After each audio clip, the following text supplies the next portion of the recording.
which, along with the $5,000 uniform grant, resulted in total transfers of $5.6 billion to parents of over 196,000 school-aged children in 2022.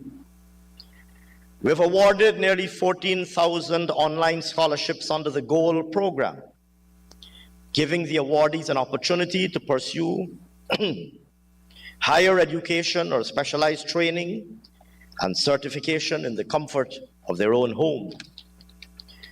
We've distributed over 20,000 house lots, about 3 times the total distributed in the previous 5 years, giving all those recipients, Guyanese families and young professionals, the opportunity to become a homeowner for the very first time. And we've increased hinterland access to water from 46% in 2020 to 75% currently, just to list a few. Similarly, Mr. Speaker, looking ahead, just to give a few transformative examples on which work has already commenced, before the end of our current term of office, sir, we will have constructed and rehabilitated thousands of community and urban roads in towns and villages across the country. We will have constructed a new and modern 4-lane Demerara River Bridge. We will have completed the Linden to Mabura Highway. And we will have completed the construction of Guyana's onshore gas pipeline and natural gas plant, which will significantly reduce the cost of electricity to the benefit of households and businesses, thereby catalyzing rapid growth and industrial activity. As we engage in this important exercise of reflection on the past and planning for the future, it is apposite to recall that my preamble to Budget 2021 pointed out the clearly distinguishable phases in our country's economic journey. On that occasion, I emphasized the conspicuous correlation between our economic history and our political history since independence. More specifically, I highlighted that the years from 1966 to 1992 were characterized by state domination and economic decimation. The years from 1992 to 2015 were a period of restoration and rebuilding. And the years from 2015 to 2020 were scarred by renewed state domination and economic degeneration. Against that background, sir, the current People's Progressive Party civic government, under the visionary leadership of His Excellency the President Dr. Mohammed Irfan Ali, has resolved that the post-2020 years will be an era of positive and lasting transformation. Mr. Speaker, on that occasion, 2 years ago, when I spoke of these phases in our economic history, I did not elaborate on the factors that helped distinguish the economic stewardship by successive PPPC governments from the economic mismanagement by our colleagues on that side of the House. As we contemplate the future, it is important that we consider some of the cardinal distinguishing principles that have guided successive PPPC governments in our economic policy formulation. These guiding principles contributed to the outcomes realized during our stewardship thus far and will continue to guide our stewardship going forward. First amongst these is policy continuity, consistency, and credibility. Our government, like previous PPPC governments, is committed to positions that are long-standing and well-known. For example, our commitment to work towards improving the lives of all Guyanese is entrenched in our party's founding principles, has been a constant feature in all our election manifestos and our budgets, and has informed all the policies contained therein. We have remained faithful to the commitments in our successive manifestos and we have delivered on those commitments.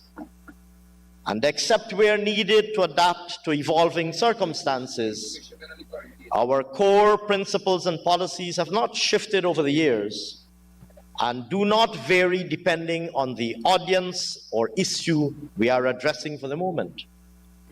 This, sir, has earned us incomparable credibility.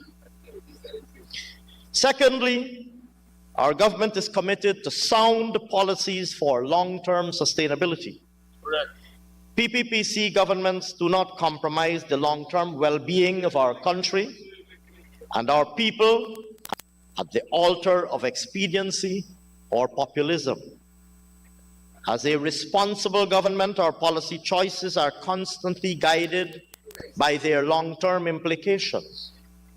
These implications will be borne by this generation in our twilight years, as well as by generations yet to come. We owe it to ourselves, and even more so to them, not to make decisions today that have short-term appeal, but that will have adverse consequences in years to come. Long-term sustainability and the avoidance of policy myopia remain a paramount concern for us. This is absolutely critical for many of the fiscal choices with which we are faced today. Third, our economic policy making is guided by objective, sound, and rigorous examination of prevailing realities.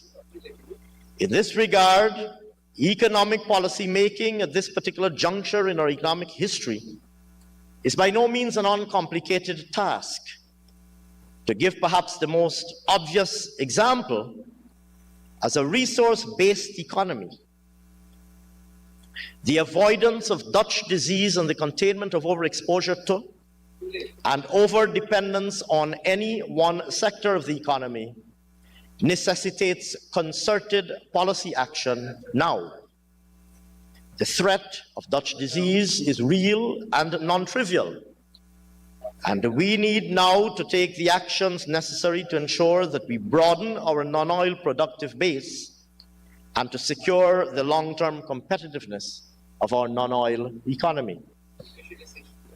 It is for this reason that we are investing so heavily in the catalytic infrastructure that is so critically needed for expanding productive capacity and improving competitiveness in the non-oil economy. Mr. Speaker, it is not accidental that we're investing as heavily as we are to build roadways to open up new cultivable acreage for agriculture and to improve access to our non-oil extractive resources such as minerals and forestry. It is similarly not accidental that we are investing in energy infrastructure to increase the supply and reduce the cost of electricity to ensure a competitive industrial and manufacturing sector. At the same time, we are working assiduously to reduce and remove supply-side bottlenecks, both in the market for goods and services, as well as the labor market, given that these can exacerbate the risks of overheating. Examples of this include facilitating ramped-up domestic production of construction inputs, such as quarry aggregate and sand, both of which will be needed in vastly increased quantities in the coming months, given the construction boom on the way. In the labor market, we've been investing heavily in training to maximize the availability of skilled personnel and to enhance the capacity of Guyanese nationals to take up new and emerging job opportunities. Fourth, Mr. Speaker, we are always mindful of the global environment in which we operate. In the current instance, we are navigating the transformation in our country at a time when the global economic context is extremely unhelpful and highly unpredictable. Having only partially exited the throes of the COVID-19 crisis, the global economy is now characterized by elevated inflationary pressures, as well as strong recessionary risks for a variety of reasons, which I will discuss shortly. This is a reality from which we in Guyana are by no means isolated and to which we are by no means immune. And this is the very real background against which economic policy is being formulated. I emphasize all of these points for the following reason. Our government considers it extremely important for the entire population to be fully attuned to the complexities of the policy environment in which we're operating, the very real threats and risks we face, as well as the policy choices before us and their implications. For this reason, we consider a high level of economic literacy countrywide to be a high priority, and we will continue to ensure that the complexities of the policy-making environment are explained in the most accessible way possible to build broad-based appreciation of the very real issues that confront us and the policy choices that lie before us. Finally, Mr. Speaker, even as we remain focused on ensuring the long-term well-being of Guyana and the Guyanese people, our government remains fully cognizant of the importance of addressing the most urgent and immediate imperatives. We understand and appreciate the urgency with which the most pressing problems and irritants of today need to be fixed. Matters like ensuring decent quality community infrastructure, including community roads and drainage and irrigation structures, to reduce the risk of flooding, good quality education for our children, good quality health care for all, reliable electricity and water supply, and decent jobs for everybody of employable age are all, Mr. Speaker, urgent and immediate needs. We recognize and appreciate the urgency with which these basic needs must be met. The initiatives contained in Budget 2023 represents a major step forward in ensuring that these needs are met in the shortest possible time. At the same time, we attach an equally high level of importance to ensuring that the investments needed for longer-term well-being are also being made. Reflecting this recognition, Mr. Speaker, Budget 2023 is presented under the theme, Improving Lives Today, Building Prosperity for Tomorrow.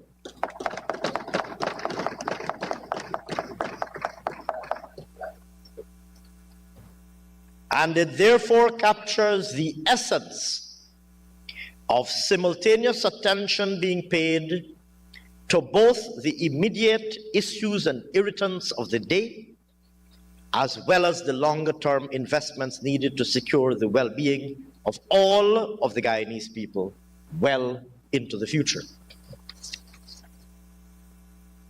Mr. Speaker, I will now briefly review the global and regional economic context against the backdrop of which Budget 2023 is prepared. Global growth for 2022 is now estimated at 2.9%, down significantly from the 5.9% expansion recorded in 2021 in the initial recovery from the doldrums of the COVID-19 pandemic. The weaker output level reflects significant slowdowns in economic growth in the world's two largest economies, the United States and China, as well as the Euro area. Pressures on global growth came from protracted lockdowns and a property market crisis in China, along with the spillover effects from the Russian invasion of Ukraine, leading to tighter gas supplies in the Euro area. Weaker output is also partially attributed to a continual tightening of global financial conditions to curb soaring inflation levels worldwide. Mr. Speaker, growth in advanced economies is estimated at 2.5% in 2022, slower than the 5.3% recorded in 2021. Growth in the emerging market and developing economies is estimated at 3.4% in 2022, down from 6.7% in the prior year. The Latin America and the Caribbean region is estimated to have grown by 3.6% in 2022, weaker than the 6.8% recorded in 2021. Latest estimates show that economic recovery in the Caribbean continued in 2022, with the region recording growth of 7.7%, albeit slower than the 9.7% recorded in the previous year. Looking ahead, sir, the global economy is expected to expand at an even slower rate in 2023, reflecting the recessionary risks to which I alluded earlier. With 1/3 of the world economy expected to be in recession this year, the global outlook will be heavily impacted by several factors. These include, but are not limited to, continued monetary policy responses to inflation, the lasting effects of the Russian invasion of Ukraine, and enduring supply chain disruptions still in the aftermath of COVID-19. Within this context, the latest forecast for global growth in 2023 is 1.7%, as advanced economies are predicted to grow only by 0.5%, while the emerging market and developing economies are expected to keep pace with 2022 levels with growth of 3.4%. Growth in the Caribbean is anticipated to slow further to 5.6% in 2023. Meanwhile, Mr. Speaker, inflation levels remain elevated, with global inflation estimated at 8.8% in 2022, rising from 4.7% in 2021. In advanced economies, inflation rates have risen to their highest level since 1982, up from 3.1% in 2021 to an estimated 7.2% in 2022. Emerging market and developing economies have also suffered from markedly high inflation, up by 4 percentage points year on year to an estimated 9.9% at the end of 2022. Finally, inflation levels closer to home have also remained elevated as tourism-dependent Caribbean nations have seen inflation rise from 5.4% in 2021 to an estimated 8.3% in 2022. And inflation for the commodity exporting countries of the Caribbean is estimated at 10.8% in 2022, though declining marginally year on year by 0.2% of a percentage point. Mr. Speaker, stemming from the existing geopolitical developments and weather-related production shortfalls, the price of some of Guyana's key commodity exports, rose in 2022, especially in the first half of the year. In particular, prices for oil, sugar, and metals were up year on year, while a decline was observed for rice.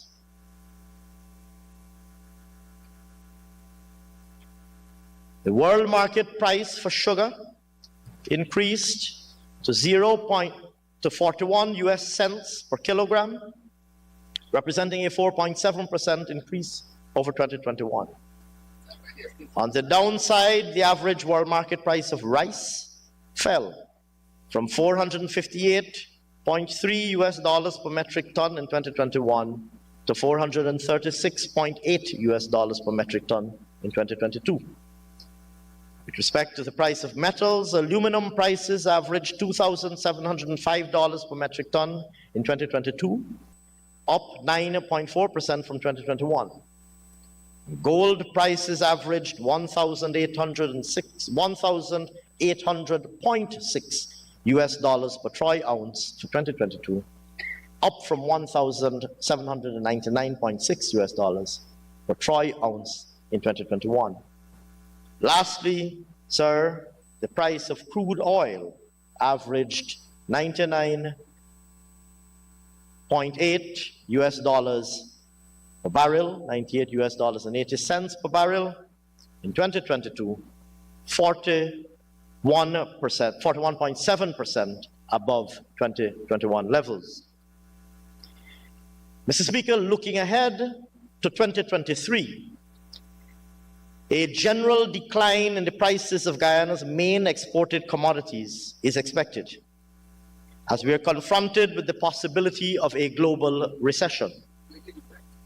Rice and sugar prices are expected to fall by 0.4% and 6.8% respectively, to $435 per metric ton and 38 US cents per kilogram. Metal prices are also expected to fall in 2023, with aluminum prices expected to average $2,400 per metric ton, or 11.3% lower than 2022. And gold prices are expected to decline by 5.6% to $1,700 per troy ounce. Most recent forecasts show, or suggest rather, that the price of crude oil is projected to average $83.10 per barrel in 2023, a decline of about 17% year on year. Even though at this level prices would be expected to remain above the 5-year average of $60 per barrel. Mr. Speaker, on the whole, the commodity price outlook in the global economy is therefore heavily tilted on the downside for key commodities produced and exported by the Guyanese economy.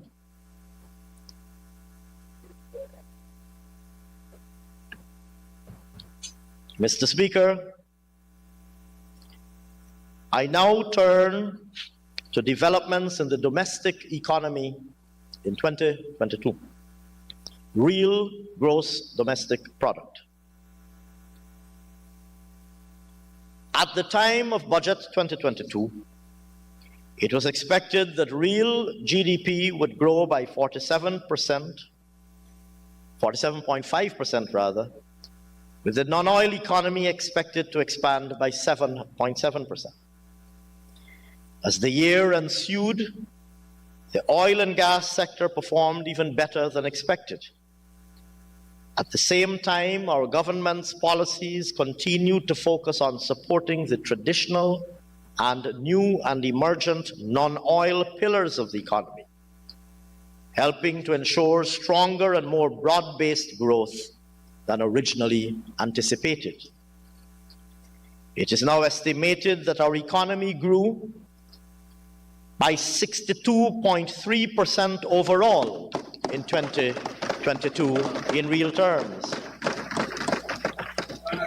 And Mr. Speaker, I am pleased to report that we recorded very strong expansion of 11.5% in the non-oil economy.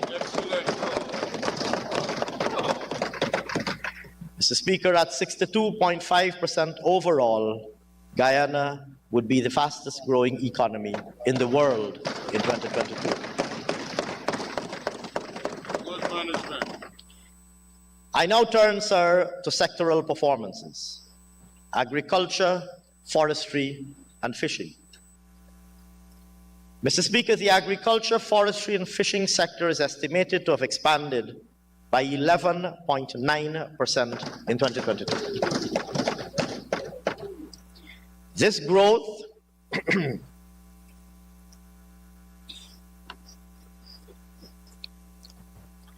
growth sir, is attributable to notable performances in the other crops, rice growing, livestock, and forestry industries. And growth in these industries more than offset contractions in sugar growing and fishing.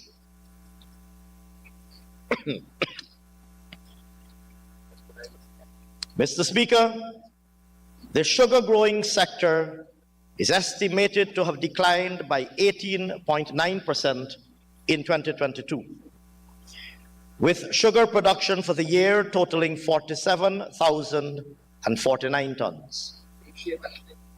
This performance was largely the result of lingering effects of the 2021 floods, which caused lower yields per hectare and reduced cane quality, as well as persistent technical challenges encountered throughout the year. In contrast, an expansion of 8.1% is estimated for the rice growing sector in 2022, with total production of 610,595 tons. Like sugar, there were some lingering effects of the 2021 floods that affected rice production. However, production grew to surpass 2021 levels, with yields increasing to 5.9 tons per hectare in 2022 compared with 5.5 tons per hectare in 2021.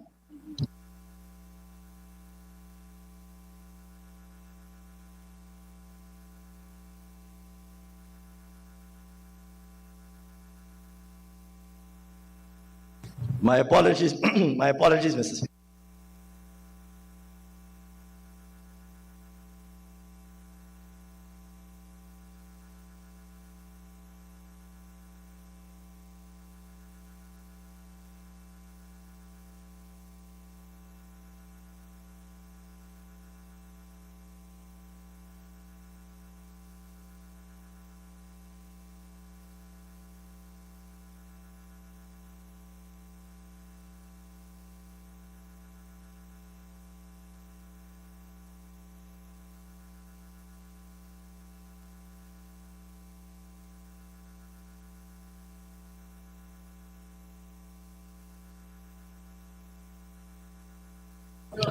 Mr. Speaker,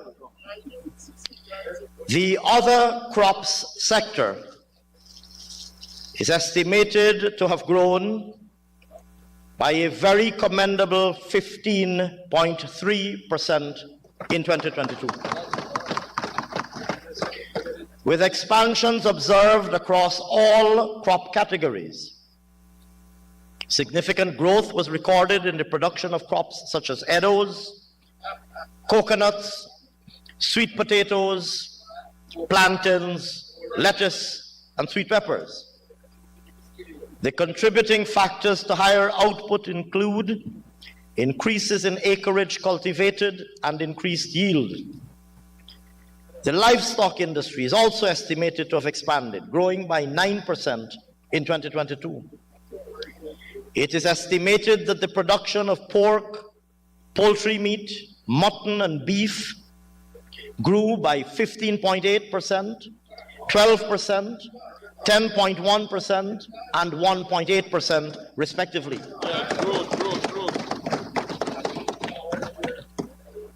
On the downside, the production of eggs and milk declined by 37.5% and 10.8% respectively. The fishing industry, however, sir, is estimated to have contracted by 4.8% in 2022. This is attributed to lower marine production, with shrimp and fish production falling by 7.1% and 0.7% respectively. Marked underperformances were observed in the production of red snapper and prawns.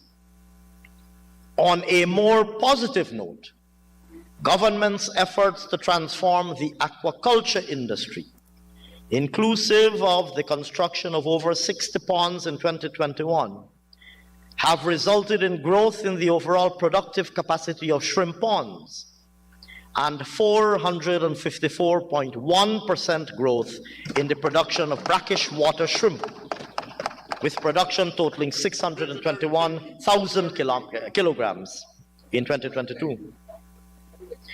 On the upside, sir, the forestry sector is estimated to have expanded in 2022, growing by 13.4%.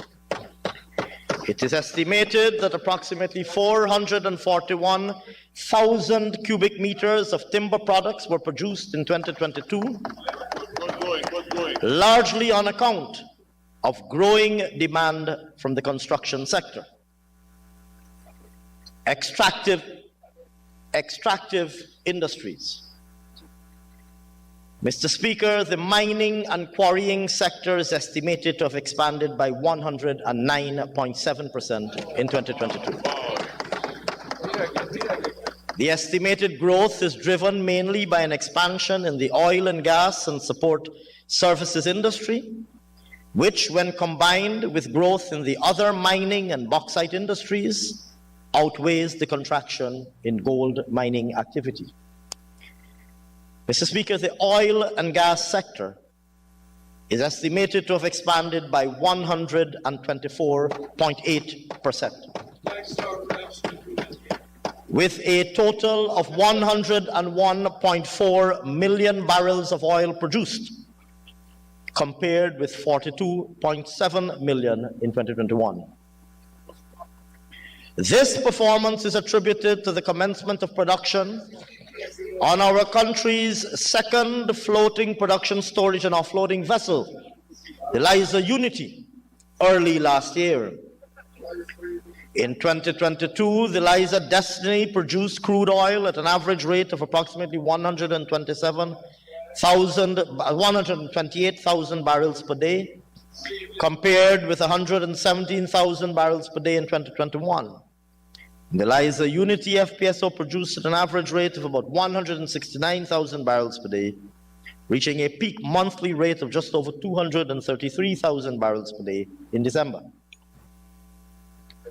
Mr. Speaker, the bauxite mining industry is estimated to have expanded by 35% in 2022, with increasing output from both producing operators. Total output from the industry is estimated to have expanded from 618,452 tons in 2021 to 706,634 tons in 2022. Output from the largest producer increased from 388,510 tons in 2021 to 407,225 tons in 2022, despite delays in the startup of a new kiln. Moreover, it is estimated that output from the smaller operator grew from 229,942 tons in 2021 to 299,409 tons in 2022.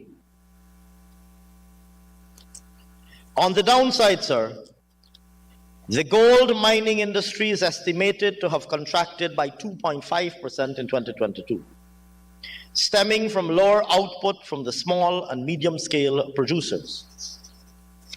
Overall declaration of gold fell marginally from 499,054 ounces in 2021 to 486,415 ounces in 2022.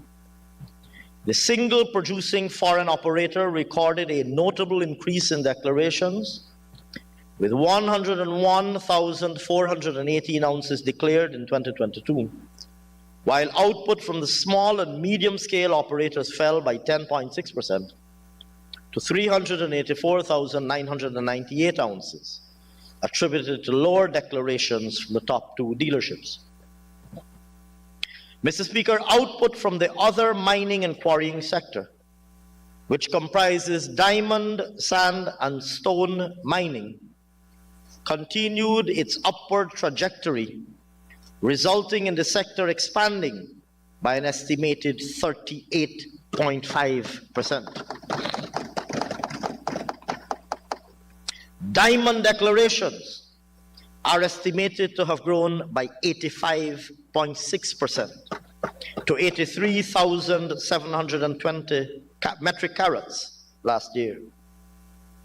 Sand extraction and stone production are estimated to have grown by 35.6% and 18.6%, supported by the heavy emphasis of construction activity in our government's public sector investment program as well as rapid expansion in private sector construction activity. Notably, sir, within the other mining and quarrying sector, for the first time in the last 5 decades, 255,081 tons of manganese were produced in 2022. Good start. Mr. Speaker,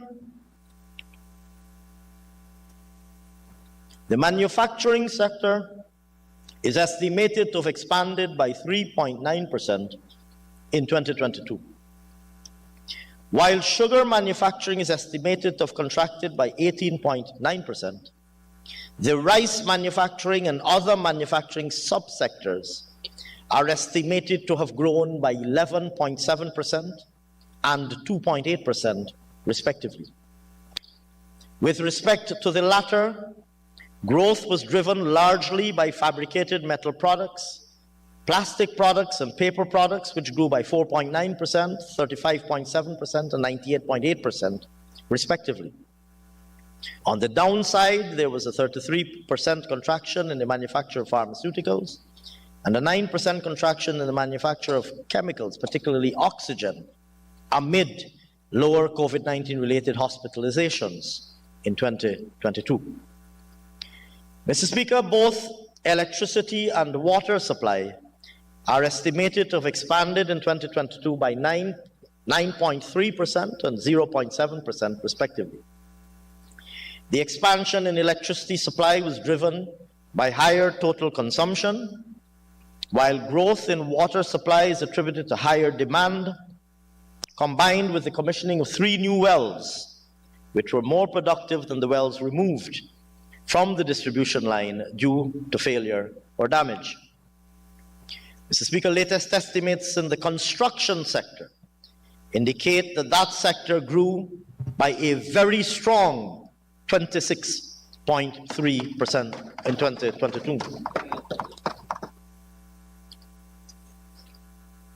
As was the case in 2021, this expansion is supported by intensified activity in the public and private sectors,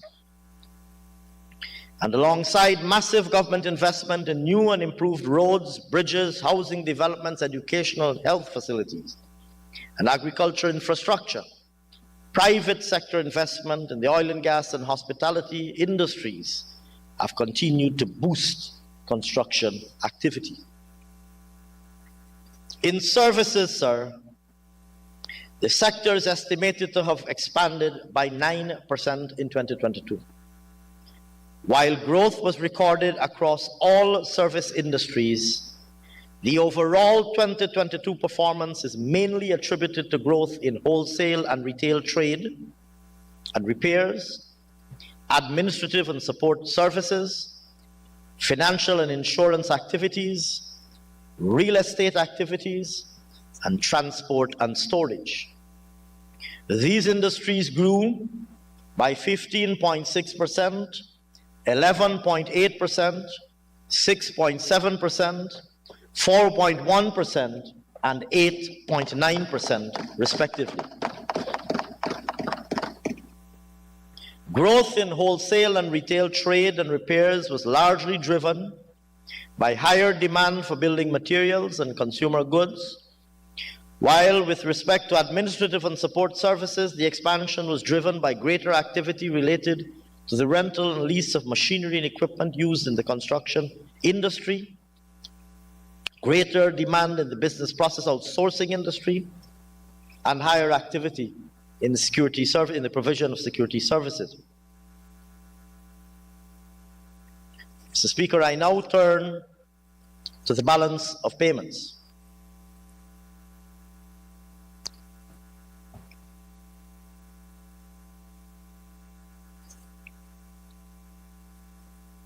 The overall balance of payments recorded an estimated surplus of $128.3 million at the end of 2022. The current account improved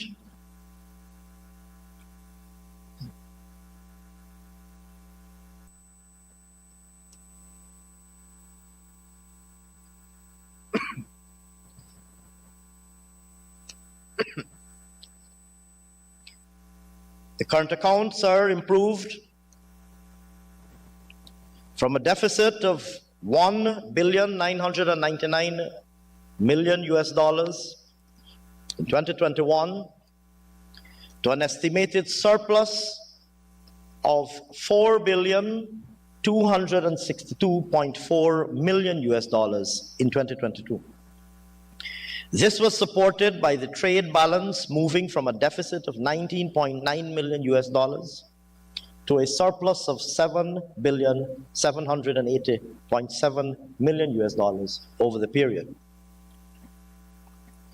Mr. Speaker, total export earnings surged to an estimated $11,404,300,000 US at the end of 2022.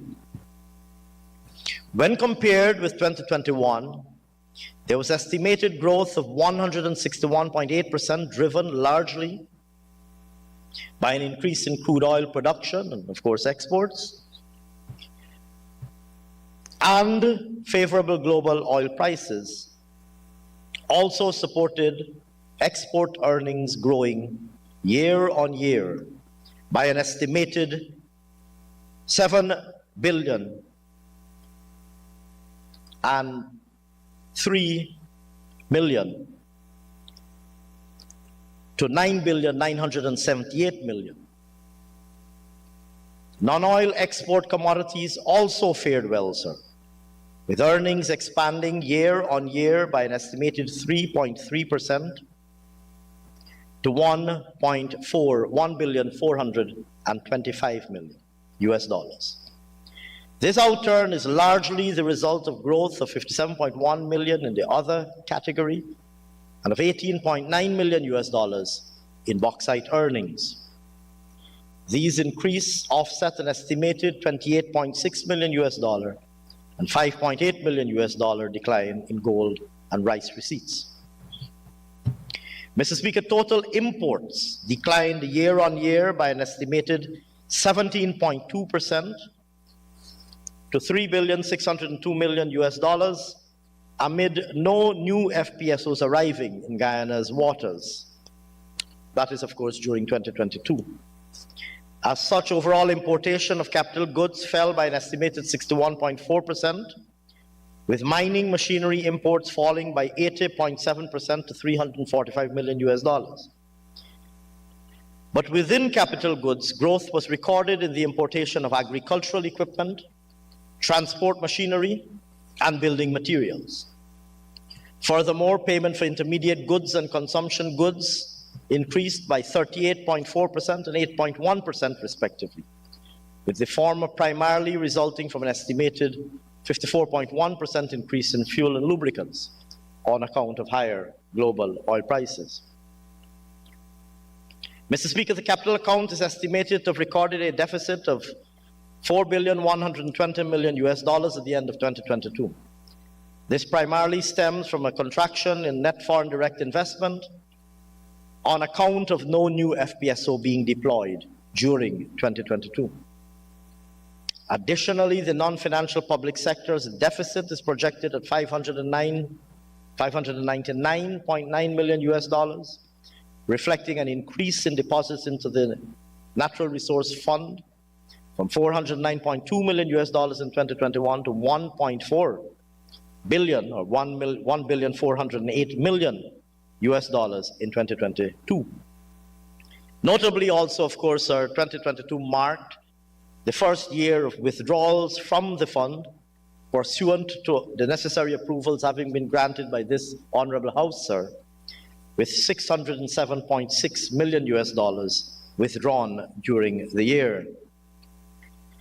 Mr. Speaker, the balance of payments surplus is estimated to have resulted in the Bank of Guyana's external reserve position increasing to $939.2 million US at the end of 2022, up from $810.8 million US at the end of 2021.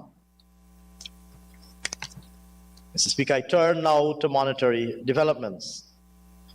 Mr. Speaker, the supply of money expanded year on year by an estimated 14.5% to $673.3 billion at the end of 2022. This reflects the proactive and stimulating policies crafted by this government to foster sustainable business and buoyant consumer sentiment in the economy.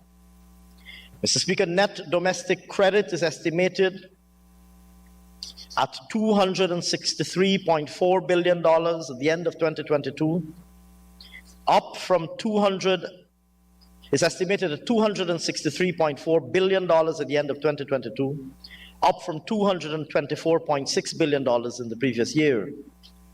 This largely indicates lending to the private sector growing by an estimated 14.6%.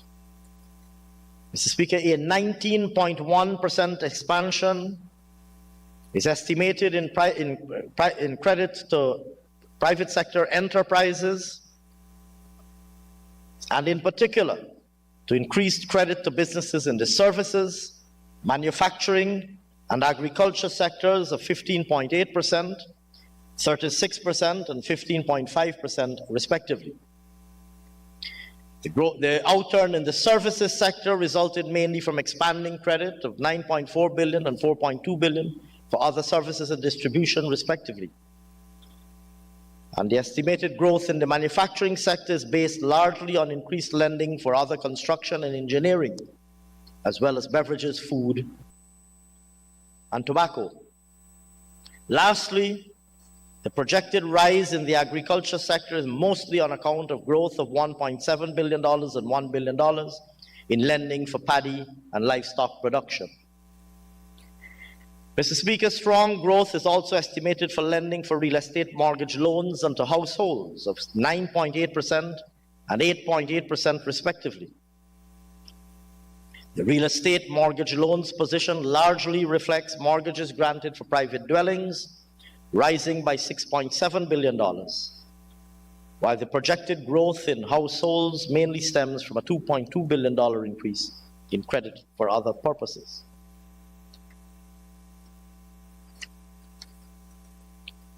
I now turn, sir, to prices and income.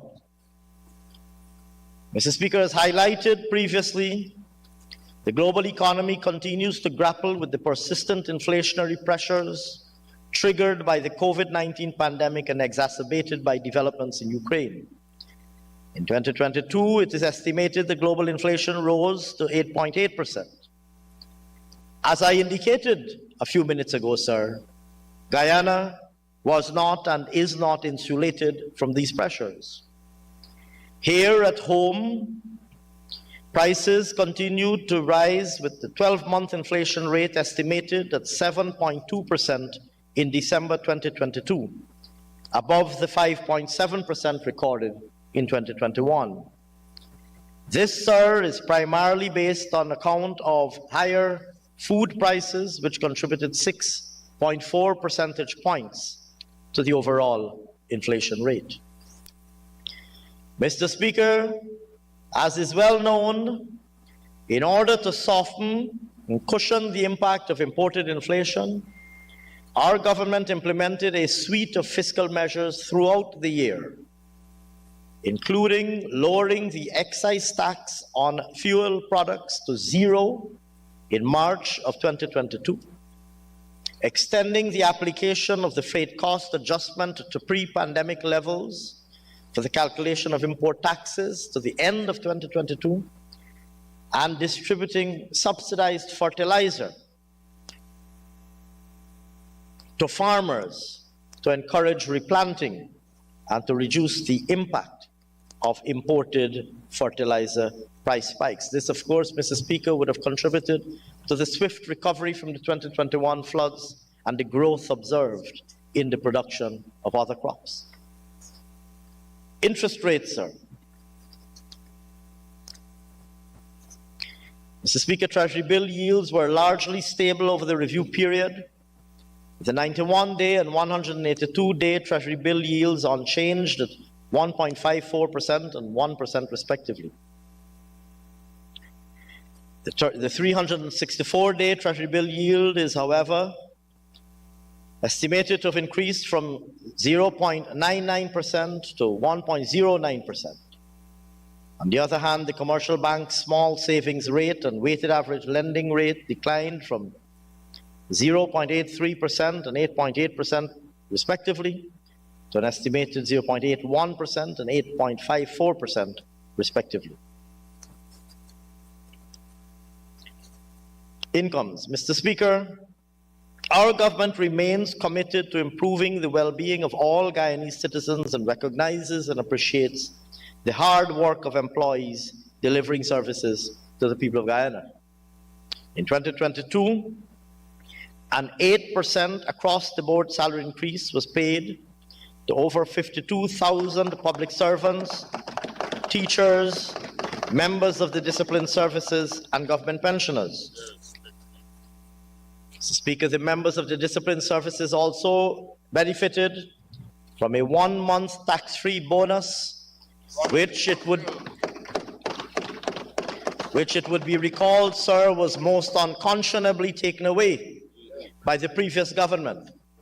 Its restoration and payment in 2022, sir, placed over $1.3 billion in the hands of over 11,000 members of the disciplined services.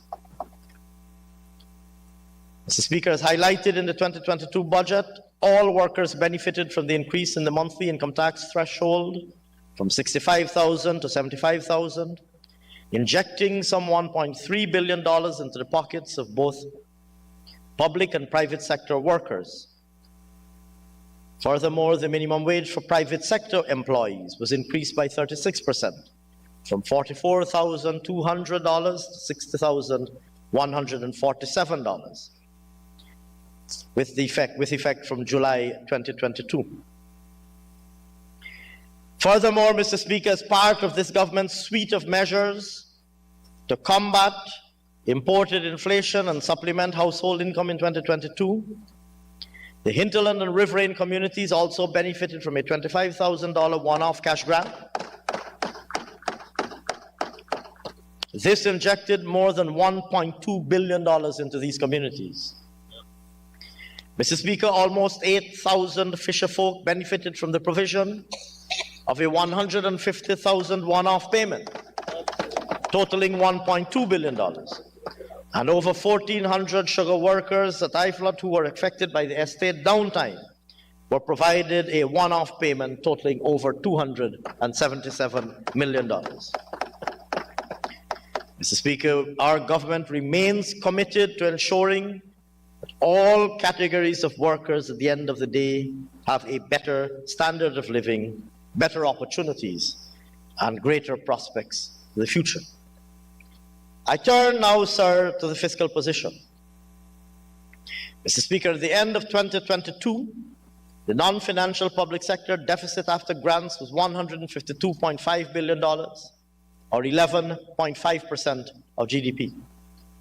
This deficit is attributed to government's continued ramp-up of capital investments, continued expansion in public expenditure to finance improved social programs, and higher outlays related to the implementation of measures to provide relief to citizens as we continue to combat both external and domestic economic shocks.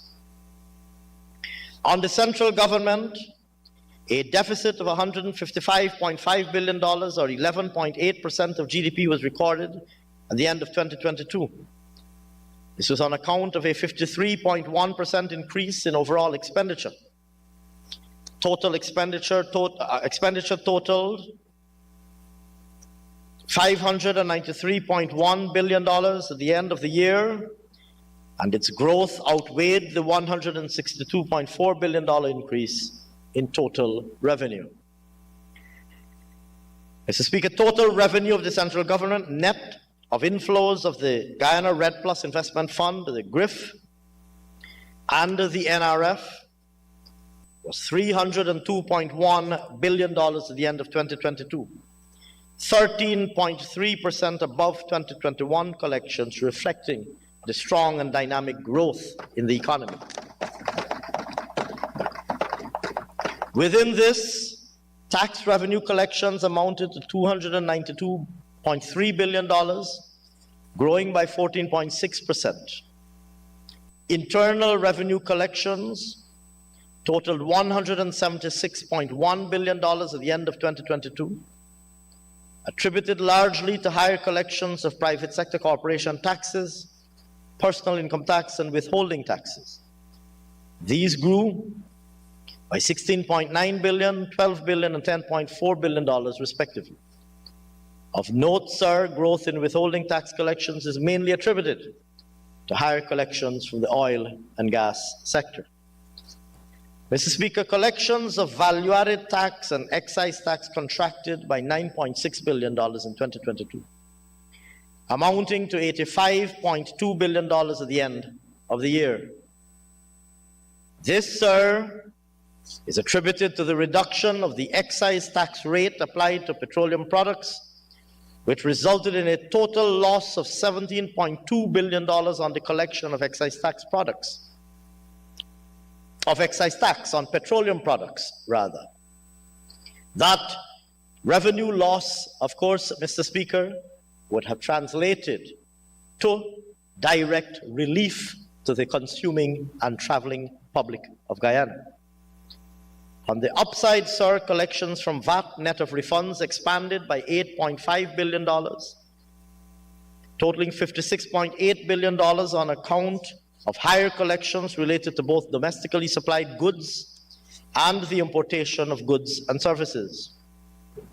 Customs and trade taxes collected $4 billion above its previous year level, largely attributed to higher collections of import duties, again reflecting the marked recovery and dynamism in our economy.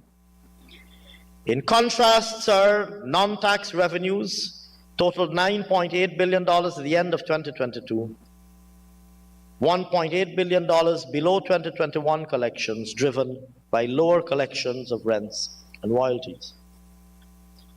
Mr. Speaker, within the central government, non-interest current expenditure grew by 18.6% to $326.1 billion, largely on account of growth in transfer payments and outlays for goods and services.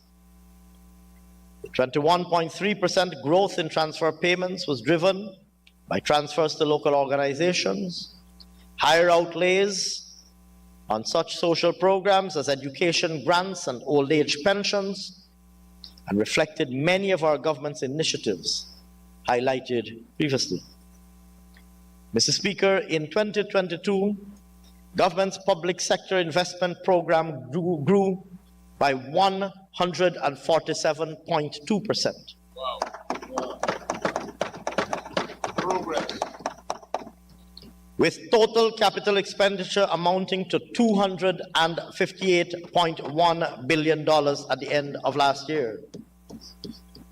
This reflects, sir, our government's commitment to continue to invest in repairing, rehabilitating and expanding our country's infrastructure and in building strong implementation capacity.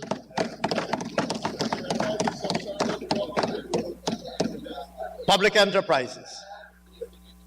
Mr. Speaker, at the end of 2022, the public enterprises recorded an overall surplus of $3 billion. Total receipts were $177.2 billion, $36.9 billion higher than in 2021. And total expenditure amounted to $174.2 billion, $27.7 billion above the level spent in 2021. The growth in expenditure is largely attributed to higher operational costs associated with the Guyana Oil Company as a result of higher imported fuel prices, the GPL as a result of the same factor, fuel of course being its primary input, and Gaisuco, which I addressed earlier. Public debt management. Mr. Speaker, since the presentation of the last budget, government has maintained its long-standing practice of prudent debt management. Consequently, we continue to enjoy strong debt sustainability fundamentals, even as we expand investments in public infrastructure social services, and other initiatives geared at ensuring improved standards of living for all Guyanese. This delicate balancing act hinges on our time-honored debt management strategy of contracting, development financing, and meeting debt service obligations at the lowest cost within prudent risk parameters.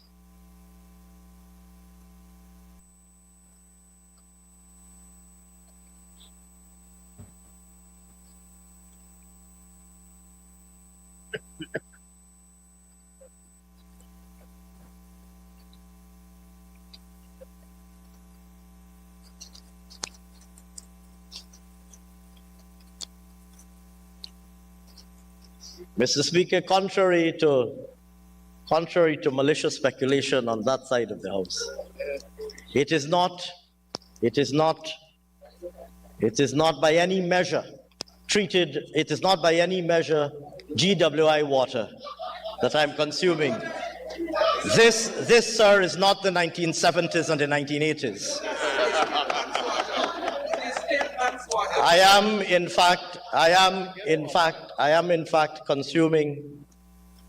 fact consuming medication prescribed by a duly licensed medical practitioner, including a particular application to the water that causes the coloration that might be visible. I thought I might clarify that, sir. And in the process, commend my colleagues, Ministers Colin Crowell and Susan Rodriguez, for the outstanding work that they're doing to repair and restore the water supply infrastructure in this country after inheriting that infrastructure in a decrepit and dilapidated state from their predecessors in office.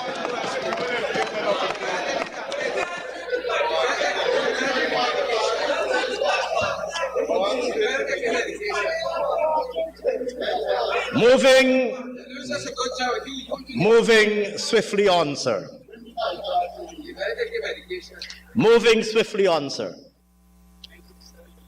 Total public and publicly guaranteed debt amounted to $3,654.9 million at the end of 2022, up 16.9% from end 2021 on account of growth in external and domestic debt. Notwithstanding, the ratio of total public and publicly guaranteed debt to GDP declined substantially over the past year from 38.9% at end 2021 to 24.6% at the end of 2022.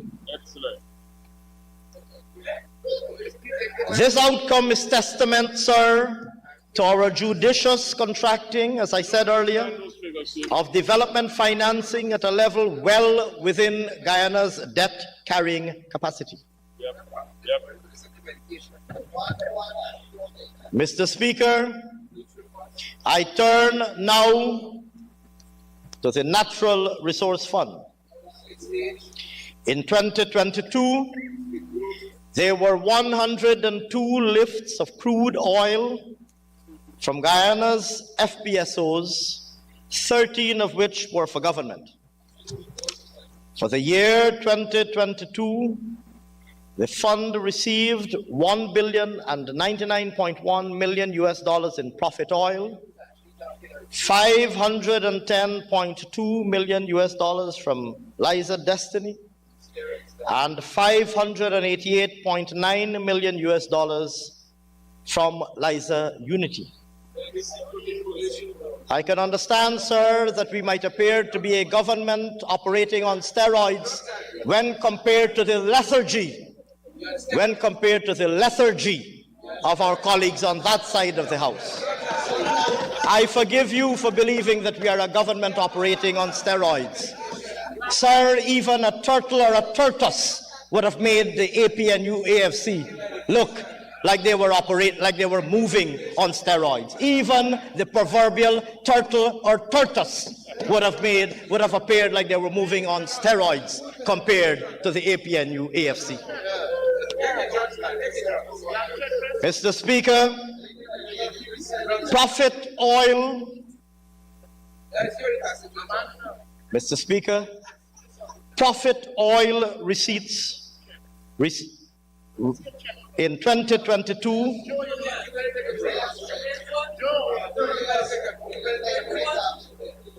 Mr. Speaker, profit oil receipts in 2022 correspond to 11 government lifts, as the remaining 2 will be received this month. Additionally, $155.2 million was received in royalty payments from the operator.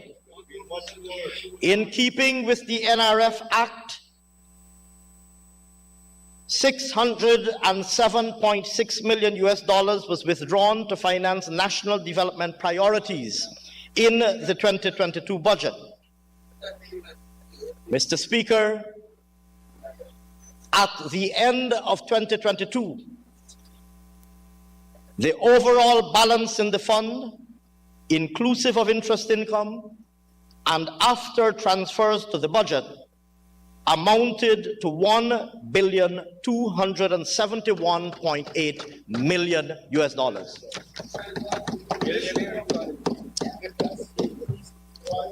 Accumulated, sir, pursuant to the provisions of the Natural Resource Fund Act enacted by this Honorable House on the 29th of December 2021, amidst scenes of chaos and confusion at the behest and on the occasion of the conduct of our colleagues on that side of the House.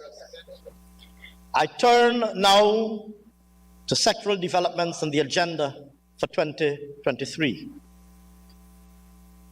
Introduction and macroeconomic context. Mr. Speaker, in my speech for 2020, in my budget speech for 2022, I outlined our government's development priorities, which are grounded in our 2020 manifesto, the basis on which we were elected by the people of Guyana. These priorities remain the same, and it is worthwhile to emphasize that they are fully aligned with the regional and international aspirations and obligations to which we have subscribed. These include the Sustainable Development Goals under the United Nations Agenda 2020, to which we are firmly wedded, as well as the CARICOM Regional Agenda, including on food security, the 25 by 25 initiative. In that regard, sir, we are, of course, providing strong leadership, having resumed lead responsibility in the CARICOM quasi-cabinet for agriculture and food security immediately upon returning to office.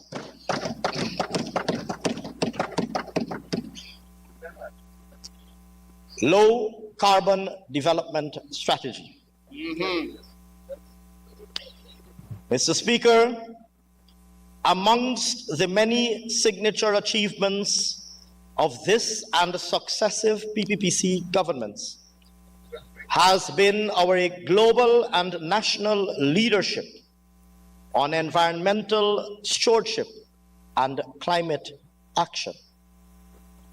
Our 2020 manifesto committed to reinstating Guyana's low-carbon development strategy to help achieve prosperity for our people by deploying earnings from forest climate services to diversify the economy and create more jobs and opportunities utilizing a low-carbon pathway. Our manifesto anticipated the possibility of earning hundreds of millions of US dollars, building on what we pioneered during our previous term of office through the Guyana-Norway bilateral agreement. Regrettably, sir, during the 2015 to 2020 period, 2019-2020 period, the LCDS was callously and unconscionably abandoned. The remaining $135 million of unspent resources was unutilized, and the projects that were previously started were stalled, including, sir, such projects as Amerindian land titling, on which little or no activity was observed for the entire 5 years. As a result, sir, during those years, Guyana lost the opportunity to engage the global carbon market. The challenge facing this government on returning to office was to repair this damage, re-establish a vision for moving forward for the benefit of Guyana, and resume contributing to the global search for solutions. To start repairing the damage, through the last 2 budgets that I presented to this House, all of the outstanding $135 million has now been unlocked. Good leadership. Mr. Speaker, to resuscitate the vision of Forest Climate Services, we developed our second generation LCDS, LCDS 2030, that takes forward our world-leading mechanism for payment for forest climate services. Our LCDS 2030 benefited from 7 months of national consultation since the launch of a version by His Excellency the President in October 2021. Thousands of Guyanese and international partners participated in these consultations, provided feedback, and offered new ideas, resulting in a revision of the document, vastly strengthened by these inputs. At the core of LCDS 2030 is an expanded understanding of Guyana's world-class natural ecosystems. The original LCDS focused on the climate services provided by our forests. LCDS 2030 expands the focus to include biodiversity conservation, water management, and the ocean economy. It opens a window of opportunities in the years ahead, where Guyana can improve the management of natural ecosystems, expand protected areas, improve watershed management, and establish world-class facilities, including an international center for biodiversity research. LCDS 2030 was endorsed by the National Tushaus Council at their July 2022 conference, and it was presented and debated in Parliament with a resolution passed in this Honorable House, sir, as you would recall, endorsing the strategy. All of this, sir, was achieved in 2022. Today, I am pleased to put on record that the vision of the LCDS 2030 has moved to reality. In 2022, a major milestone was achieved for Guyana and for forest countries in the world in the achievement of that vision, when the Architecture for REDD+ Transactions Environmental Excellence Standard, popularly known as ART-Trees, issued the world's first, and I will repeat that, sir, for emphasis, and for the emphasis it so richly deserves, when the ART-Trees Secretariat issued the world's first jurisdiction-scale, market-ready carbon credits to Guyana. I will go further, sir, and say that in total almost 33.5 million credits were issued for the period from 2016 to 2020. One of the biggest issuances of carbon anywhere in the world.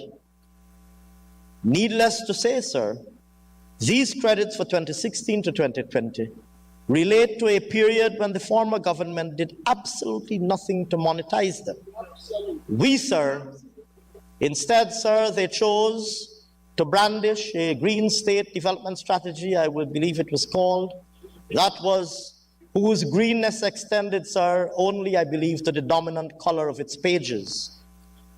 Mr. Speaker, this People's Progressive Party civic government has now corrected that travesty.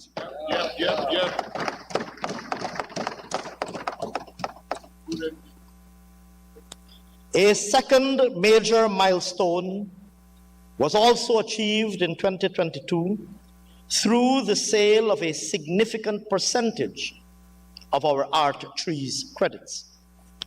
During the period from February 14th to March 14th, 2022, an international request for proposals for the purchase of Guyana's carbon credits was issued. Resulting from this process, several proposals were submitted, and government and the Hess Corporation finalized an agreement whereby the Hess Corporation would be the first buyer of Guyana's credits, totaling approximately a third of our issuances under art trees from 2016 to 2030. The agreement sets out that Hess will buy 2.5 million credits per year for 2016 to 2030 to a total of 37.5 million credits for a minimum payment of $750 million US. For a minimum payment of $750 million US to be paid to Guyana between 2022 and 2032. Sir, this may very well be the largest carbon transaction to have ever taken place anywhere in the world to date.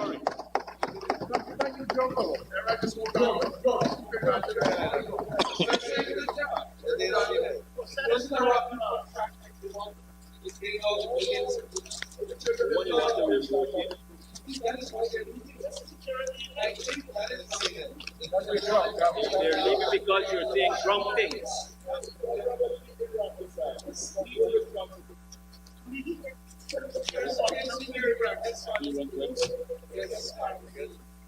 Mr. Speaker, moving forward, sir, this will open a new revenue stream for Guyana, and the long-term significance of this should be recognized. Not only is it an example of Guyana providing leadership for the world in addressing climate change, but it is also laying the long-term foundations for the day when the global economy will value nature's contributions to that economy. In short, sir, Guyana's mechanism for forest climate services starts finally to change that historic financial reality where the world's forests are worth, tragically, more dead than they are worth alive. In 2023, as set out in the budget, investments will be made across the country in national and multi-community initiatives to build our future economy. And sir, 15% of all revenues received will be invested in village sustainability plans produced by our Amerindian villages and communities. Meanwhile, sir, efforts will be advanced to market the remaining two-thirds of Guyana's credits, for which there has already been tremendous interest. Importantly, we've also wanted to provide a model for all forest countries, who we know are waiting to see that the promise of private capital flows can actually be realized and directed towards protecting forests. Mr. Speaker, I now turn to our objective of maintaining and further growing a diversified, resilient, and competitive, productive sector. First, oil and gas. Mr. Speaker, since taking office, and in keeping with our manifesto commitment of securing the benefits of oil and gas for all Guyanese, this People's Progressive Party civic government has taken steps to strengthen the sector's legal and regulatory framework. We've established and strengthened institutional structures required by that framework, and we've continued to promote accelerated exploration and production of the resources, all in the national interest. Legal, regulatory, and institutional framework. In 2022, in the area of strengthened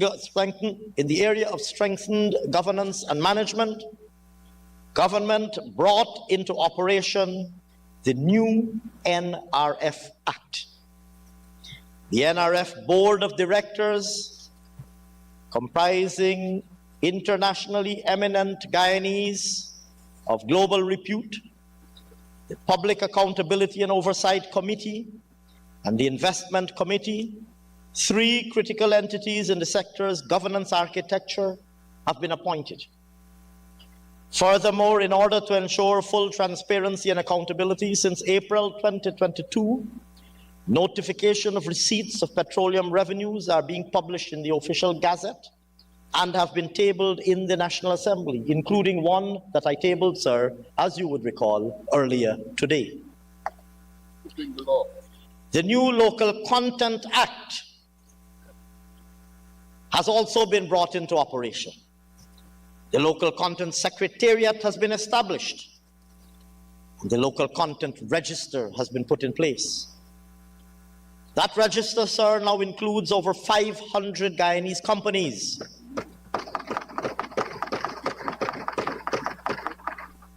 The Secretariat has approved over 29 five-year local content master plans to date. The latest information, sir, indicates that Guyanese accounted for 64% of total employment in the sector, totaling 3,153 Guyanese nationals at the end of the first half of 2022. Additionally, the Secretariat has successfully unbundled contracts and has reduced the payment period for Guyanese suppliers from 45 to 30 days, particularly benefiting small Guyanese businesses. And today, sir, several Guyanese businesses are doing business with the oil and gas companies and their contractors, creating jobs for Guyanese nationals. Mr. Speaker, we have announced the main elements of a new fiscal framework, which will form the basis of a draft new model production sharing agreement to be released next month. In addition to 4 areas of revised fiscal terms, we will strengthen the articles related to work program commitments by operators for each block, and we will put in place an enhanced relinquishment mechanism. The expectation is for the new model PSA to be applicable for awards by the end of the first half of this year. Mr. Speaker, on exploration, 2022 was a major year of exploration activity. 11 exploration wells were drilled, Stabroek Block alone accounting for 10 of these, and resulting in 10 new commercially viable discoveries being made offshore Guyana. This brings the total number of discoveries made in Stabroek to 35, and a total of 40 for all blocks being explored. With the new discoveries in 2022, our total estimated proven reserves now stand at over 11 billion barrels of oil equivalent, with every likelihood of further upward revision as exploration activity continues. Additionally, we launched the 2022 licensing round in December of last year. This round will run until April of 2023, and successful bids are expected to be awarded by the end of the first half of this year. The round offers 14 blocks for tender in the shallow and deep water areas of Guyana's offshore. And we anticipate, sir, that with the successful completion of this round, that exploration activity will be significantly and rapidly ramped up. On production within the sector, sir, Liza Unity FPSO began production early last year, bringing to a total the number of deployed and operationalized FPSOs in Guyana's waters to 2. Notably, it is anticipated that production will commence at a third FPSO, Liza Prosperity, by the end of 2023. With these 3 FPSOs, production capacity is forecasted to be in the order of 560,000 barrels per day. Mr. Speaker, our government also collaborated extensively with the Stabroek Block Operator and its partners on the Yellowtail and Waru projects in 2022. Stemming from this, the production license for the former was approved in April, pushing increased development activity. These advancements are supporting a potentially earlier startup in 2025 and will produce at a rate of 250,000 barrels per day. This will increase overall production capacity to approximately 810,000 barrels per day by 2025. Further, with an application for the 5th development block, Waru, filed in November 2022, and subsequently kickstarting government's review, it is anticipated that this platform will produce another 250,000 barrels per day following startup in 2027. Taken together, sir, these developments will enable Guyana to produce over 1 million barrels per day by this time. That is to say, by 2027. Harnessing our gas reserves. Mr. Speaker, a most important component of the oil and gas sector is our gas reserves. And harnessing these for affordable energy has resulted in the gas to energy project, which will be discussed in greater detail shortly. Moreover, our government has commenced work on the revision of the Liza Field Development Plan and License, which will allow for the production of natural gas for commercial usage in Guyana. It is crucial to note that our gas reserves have expanded, with the estimated recoverable natural gas reserves moving from 16 trillion to over 17 trillion standard cubic feet. We are expected to export at a minimum about 50 million standard cubic feet of gas per day through Destiny and Unity in the initial phases. And the operator, through the Yellowtail production license, has submitted a gas utilization study for the remainder of our gas reserves. This submission, sir, is currently under review.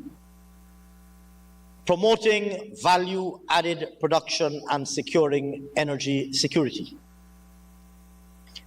Mr. Speaker, following the call for proposals to design, finance, and build an oil refinery near the mouth of the Berbice River, 9 bids were submitted and received and will be evaluated this quarter. Following that process, and on the assumption of its completion by 2025, the refinery will allow for the local production of refined fuel products to meet our domestic requirements and help strengthen the nation's and the region's energy security. I turn now, sir, to other extractives. Mr. Speaker, our more traditional mining and quarrying sectors continue to play a crucial role in our nation's growth and diversification, contributing not only to national production and export revenues, but also to job creation. Our government has promised in our manifesto implemented a suite of measures since assuming office, invested in critical infrastructure, and improved the regulatory and institutional architecture to support the sector. We commenced in 2022 the establishment of a comprehensive automated mineral property management system with online capabilities. The mining school and training center remain committed to providing qualified technicians and tradesmen for the industry. And this center will provide extension services to miners in such areas as biodiversity mainstreaming and mercury reduction. In gold specifically, sir, the subsector continues to be a key contributor to growth in our economy. It represents 8.3% of non-oil GDP and 58.2% of non-oil exports in 2022. Our government's focus in the sector continues to be on promoting exploration activity that can eventually transition into production, thereby supporting growth, employment, and export earnings.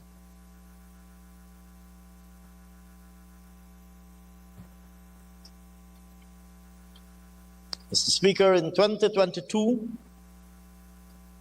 development of underground mining, work on the development of underground mining capability in the sector progressed.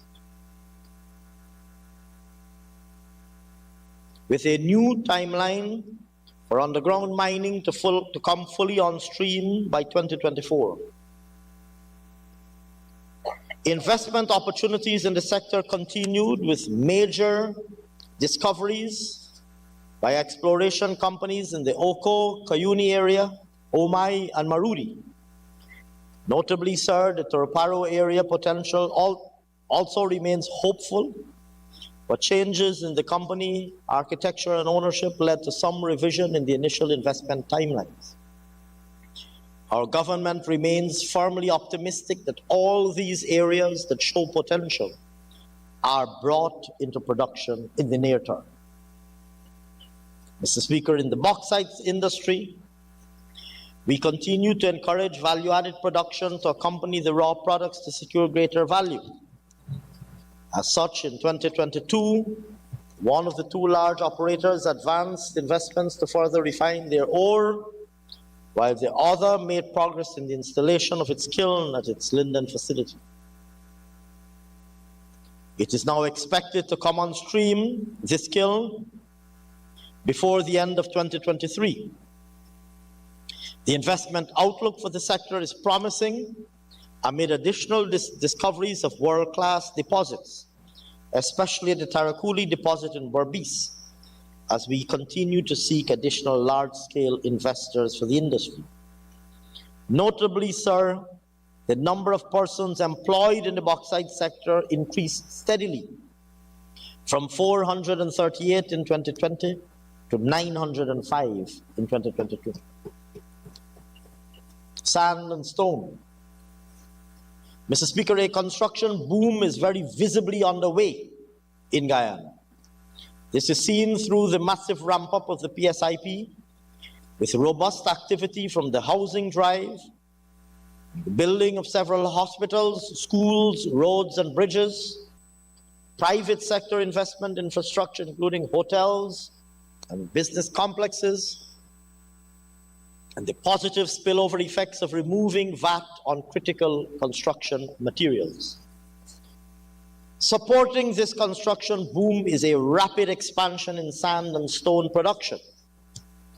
And facilitating these activities are the 22 operators to date in the sand and loam subsector, with production almost doubling in 2022. Our government in 2023 will continue to promote accelerated investment in the sector and ensure that concessions are brought to production in the shortest possible time in order to boost production and productivity. Mr. Speaker, similarly, quarry stone reached record high levels. The currently operating quarries collectively ramped up operations in 2022 to produce a record 1,021,000 tons, the highest in over a decade. An additional 6 quarries were recently licensed and are expected to contribute a further 400,000 tons in 2023. These additions reflect our government's efforts to ensure construction materials rise to match demand from housing and the other infrastructure works across the country. Manganese.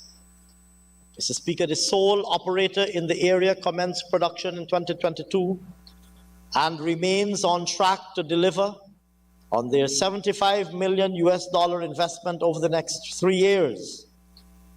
Despite logistical challenges, the company still managed to make 2 shipments last year, totaling over 100,000 metric tons. This was the first time in over 5 decades, as I mentioned earlier, since Guyana exported manganese. Mr. Speaker, in 2023, manganese output is projected at 500,000 metric tons. Other minerals. Beyond the traditional minerals, Guyana has placed and will continue to place emphasis on the diversification of our mining industry. Since assuming office in 2020, 5 prospecting licenses were issued for non-traditional minerals, and it is anticipated that exploration of rare earth elements, including scandium, lithium, columbite, tantalite, will continue into the medium term as government continues to push diversification in the sector. Forestry. Mr. Speaker, when we assumed office in 2020, we met a forestry sector in a state of disrepair and despair, with the Guyana Forestry Commission unable to pay salaries and cover its operational costs. We committed to repair this devastation and to put the sector on a path to prosperity. In Budget 2020, consistent with our promise to improve the ease of doing business in Guyana, the forestry sector benefited from an adjustment to the national export log policy and the removal of several restrictive VAT and tax hindrances. In particular, the former was instrumental in enhancing the competitiveness of the sector through enhanced market access for sawmillers without concessions. These measures materialized into a strong recovery for the forestry sector in 2021 and an even stronger estimated performance in 2022. Looking ahead, sir, government anticipates issuing 15 new small concessions to enhance the sector's output. Loggers will also be supported through government's rehabilitation of key hinterland roads, including the Linden to Mabura Road and the Puruni Road and others.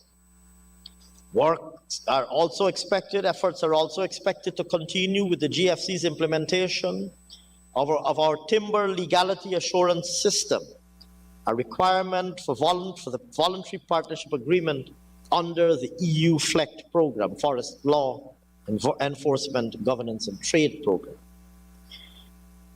Mr. Speaker, the sector received a tremendous boost and fillip by the announcement made by His Excellency the President last year on the establishment of a $900 million revolving fund in partnership with the private sector, aimed at boosting production and value added. This arrangement involves the participation of one of our leading commercial banks, Demerara Bank Limited. In line with our government's strengthened focus on small, medium, and community loggers, as well as on value-added producers, this $900 million revolving fund will provide more accessible and low-cost financing for these operators. Mr. Speaker, I turn now to agriculture and food security, the anchor of our non-oil economy. Mr. Speaker, when we took office in 2020, the agriculture sector was in a state of complete collapse, as it had become a target for political vindictiveness, and it was starved of financial support and subject to particularly poor planning. This, sir, took on epically tragic proportions because agriculture has always been an important pillar in our economy and has been the base of economic activity, especially in our rural communities, for decades, indeed for centuries.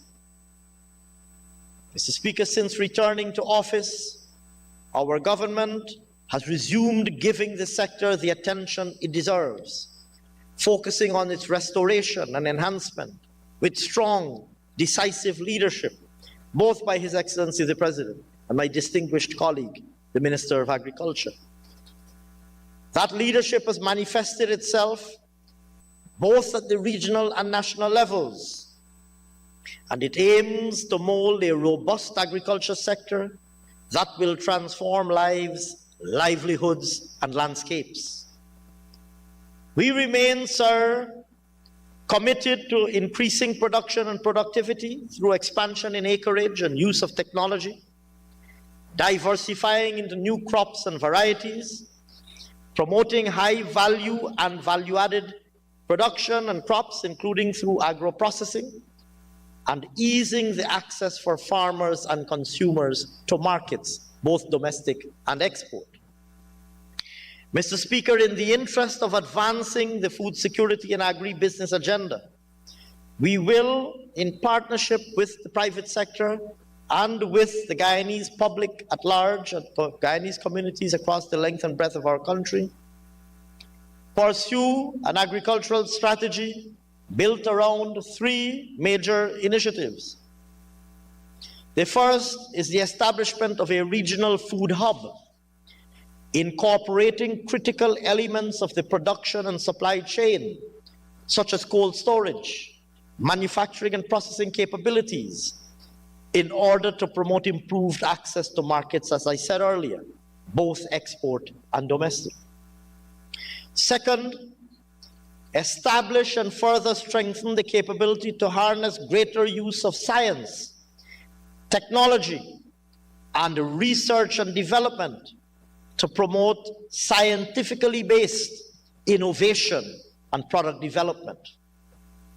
And third, promote hinterland agriculture for food security and self-sufficiency, as well as to meet the needs. Food security and self-sufficiency within the producing communities, as well as to meet the needs of markets beyond the producing communities. Mr. Speaker, an amount of $2 billion is allocated in Budget 2023 for these initiatives. Sugar. Mr. Speaker, as has already been said, we met a sugar industry that was deliberately, callously, and unconscionably neglected and deliberately decimated.